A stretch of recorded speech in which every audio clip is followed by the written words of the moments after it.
Député de Saanich Gulf Island. Le casque d'écoute n'était peut-être pas bien placé. Là, vous êtes en sourdine.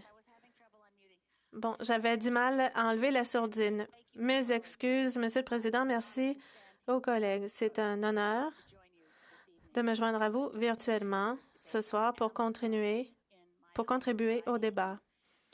Je suis dans ma propre circonscription et je reconnais le territoire ancestral sur lequel je me trouve et je vous salue. J'espère que C11 permettra de remplir les objectifs concernant le contenu autochtone dans la radiodiffusion au pays. Il y a beaucoup de travail à faire à cet égard.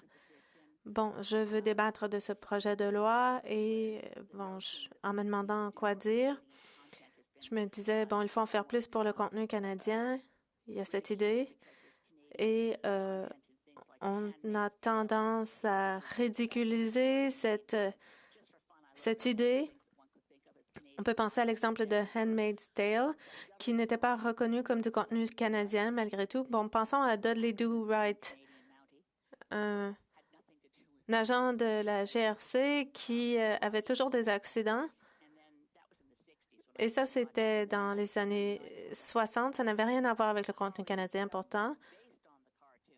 Et on a fait un film à Hollywood basé sur cette bande dessinée et les personnages autochtones étaient représentés de manière très offusquante et étaient joués par des non-autochtones.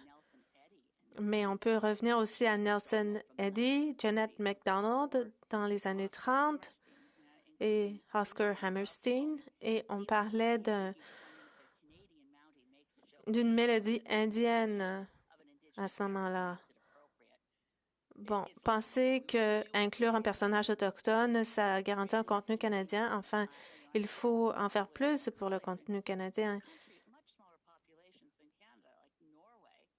Un pays avec des pays avec des plus petites populations comme la Norvège ou le Danemark ont créé des émissions que l'on regarde. On regarde Borgen avec des sous-titres, oui, mais bon, ici, on a des grands talents et il ne faut pas qu'on les occulte à cause du contenu en ligne. Les modifications ici protègent la liberté d'expression. On ne perdra pas la liberté d'expression, mais ça ne veut pas dire que je n'ai pas d'inquiétude. Je remercie Paul Manley, ancien député de Nanaimo, Ladysmith. Il a fait tant de travail sur C10. Il a élaboré des amendements. Il était coincé au comité. Rien n'a bougé et des élections ont été déclenchées. Alors, je voulais dire merci à Paul publiquement.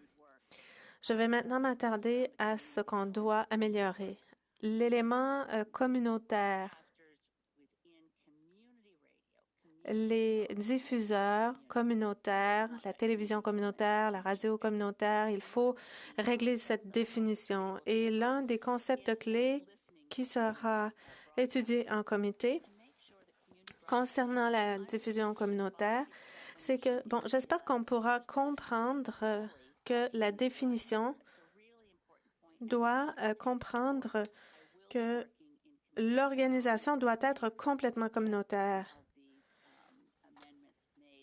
Et j'espère que certains amendements seront apportés pour que la loi protège réellement le contenu communautaire créé par la communauté. Et en ce qui concerne le mandat du CRTC, bon, Michael Geist en sait beaucoup en matière de médias. Il se préoccupe de l'autorité élargie du CRTC en vertu de cette loi.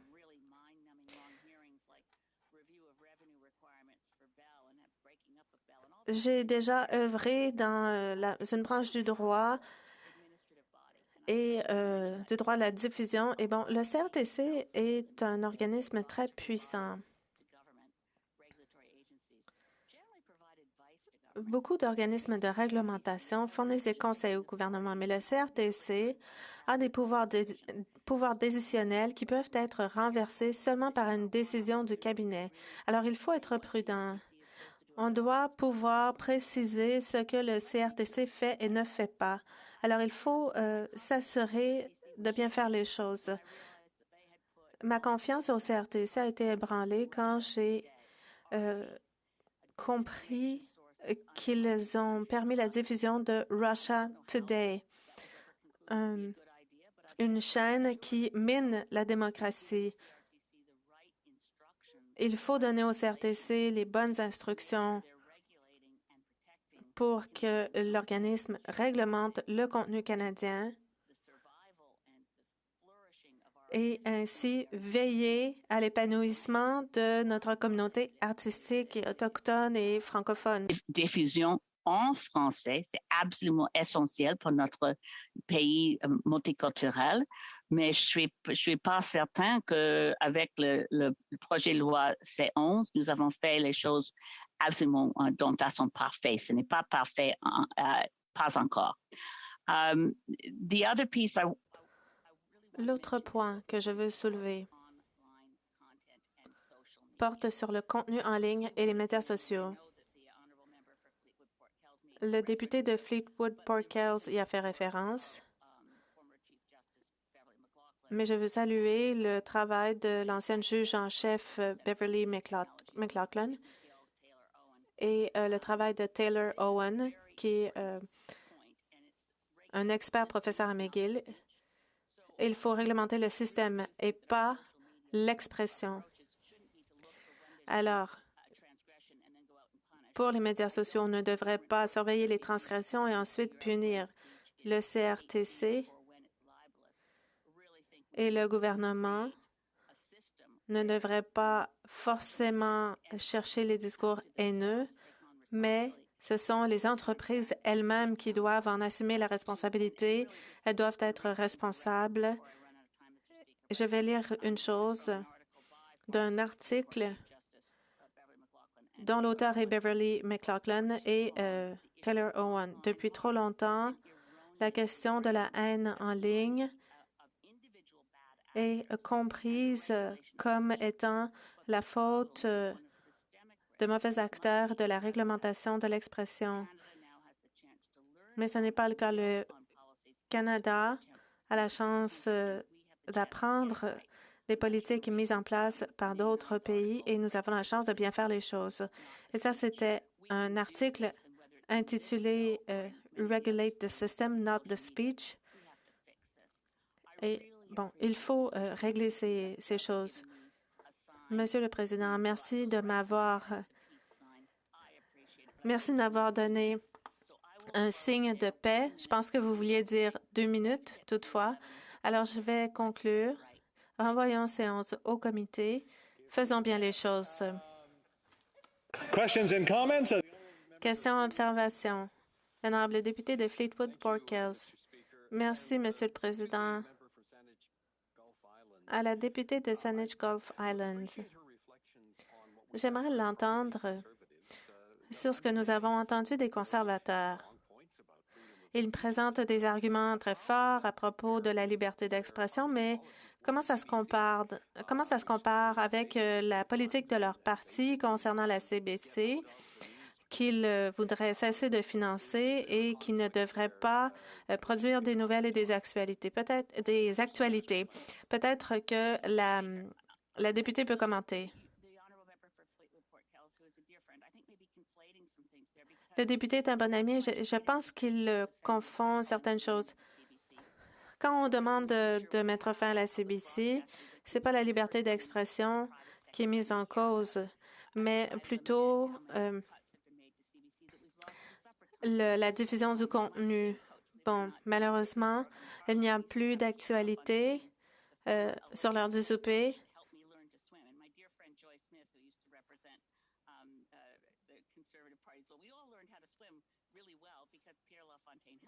Nous avons aimé beaucoup Pierre Lafontaine, qui était à CBC.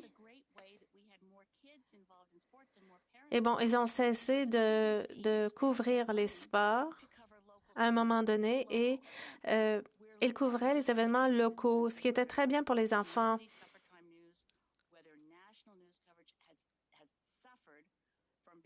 Les actualités, la couverture des actualités régionales a souffert.